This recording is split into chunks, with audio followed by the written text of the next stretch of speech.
Welcome to The Explainer. Today we're unpacking a newly uncovered, honestly mind-bending historical paradox about the rebuilding of Europe after World War II. Usually, when we picture post-war West Germany, we imagine a nation aggressively scrubbing away its dark past, right? Building a shining modern democracy totally from scratch. But a massive 6-year study just revealed that the reality of who actually held the blueprints to that new democracy is way more complicated and, frankly, pretty shocking. Think about this for a second. Who actually laid the bureaucratic groundwork for democratic West Germany? When the dust finally settled and the brand new federal republic needed to hire lawyers, administrators, and press officials to staff the chancery, which, by the way, is their equivalent of the White House or number 10 Downing Street, who actually got those jobs? Who was sitting at those desks, writing the memos, and shaping the future of this fragile new state? Well, let's dive right into this absolutely staggering number, 66%.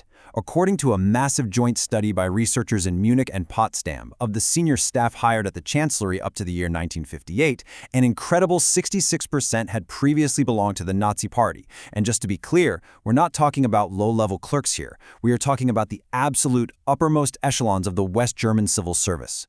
To put that into perspective, out of these 73 senior officials hired up to 1958 to work directly for the Chancellor, well over half were former Nazis. And it gets darker. 20 of those individuals had actually belonged to hardcore party bodies like the SS or the SA. As the researchers pointed out, in the early days of this new republic, having a Nazi past wasn't the exception among the older cohorts walking the halls of power. It was literally the rule. Now looking at this drop in the data, you might think, okay, look, progress. The percentage drops down to 32% during the final 4 years of Chancellor Konrad Adenauer's time in power. But the catch here is that this sharp drop wasn't driven by some sudden moral awakening or a massive government purge. It was really just biology and time. By the late 1950s and early 60s, those older cohorts were simply aging out of the workforce, and a new generation of civil servants who started their careers after 1945 were finally stepping up. So that brings us to the tainted bureaucrats themselves, the literal architects of the state. We know the high-level stats now, but who were these people, actually? To really grasp the gravity of this situation, we have to look past the numbers and examine the specific individuals shaping this new democracy, despite having some incredibly alarming track records during the Third Reich. The cognitive dissonance here is just staggering. Take Hans Globke. As a senior official in the Reich Interior Ministry, this guy literally helped draft the 1936 Nuremberg laws and wrote the legal commentary for them. He was directly responsible for the 1939 law that forced all Jewish men to take the middle name Israel and women Sarah to make them easily identifiable.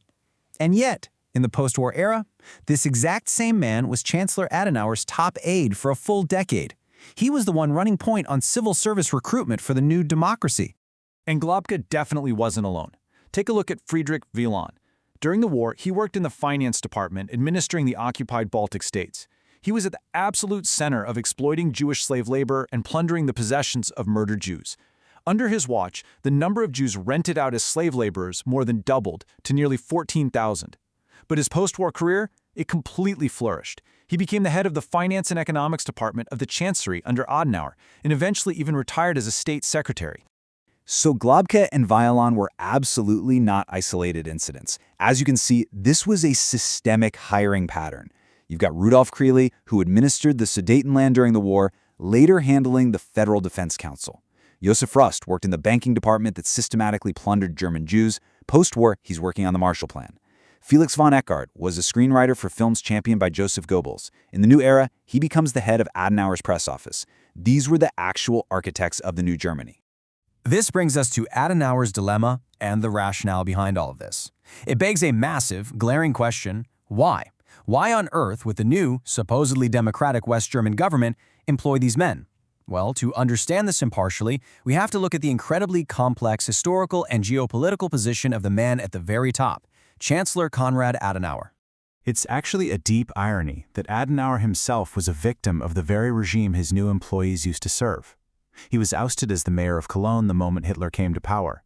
He was arrested and imprisoned twice by the Nazis, including right after the Night of the Long Knives and the failed 1944 assassination plot against Hitler. So this wasn't a case of some secret Nazi sympathizer packing his cabinet with old buddies. There was a distinct, albeit highly controversial, rationale at play here. You see, the geopolitical logic of the era was completely dominated by the deep freeze of the Cold War.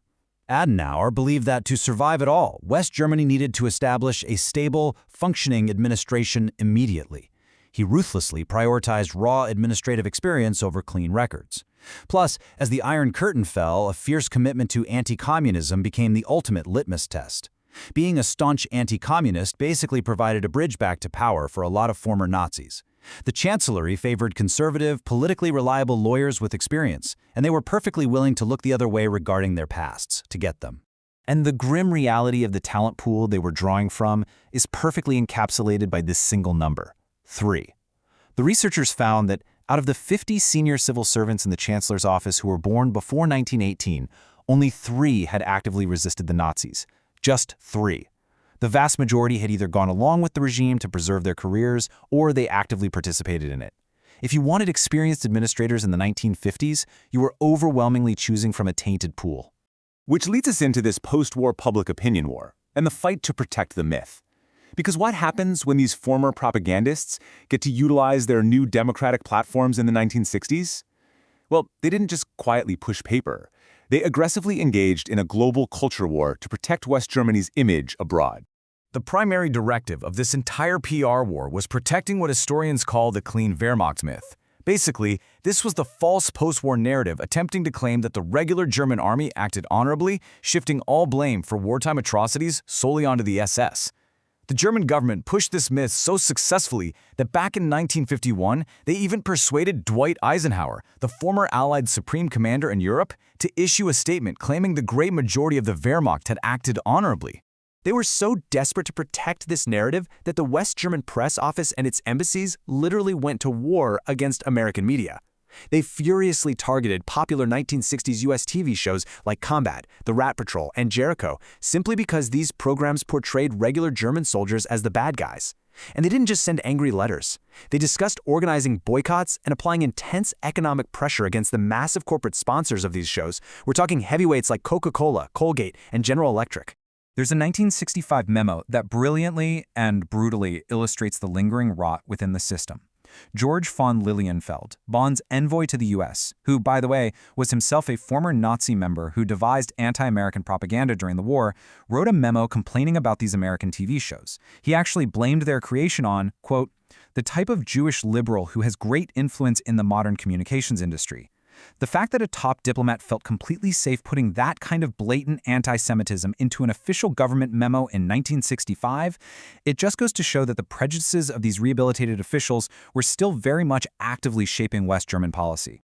But that brings us to the ultimate irony, and a reckoning that was severely delayed. Because despite the immense coordinated efforts of these former Nazi officials to censor the global narrative, the truth really could only be suppressed for so long.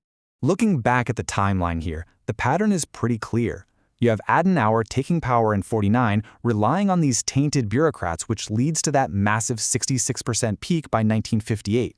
Through the 60s, as we just saw with that embassy memo, they actively fought to suppress the reality of their crimes, but their efforts completely collapsed in 1978. That was the year the broadcast of the NBC miniseries Holocaust aired in West Germany. It completely bypassed the government censors and spoke directly to the German public. Historians note that this single broadcast triggered a massive shift in the culture of remembrance, finally forcing the nation to confront the very guilt its civil servants had spent decades trying to hide away. Which leaves us with this final, incredibly provocative question.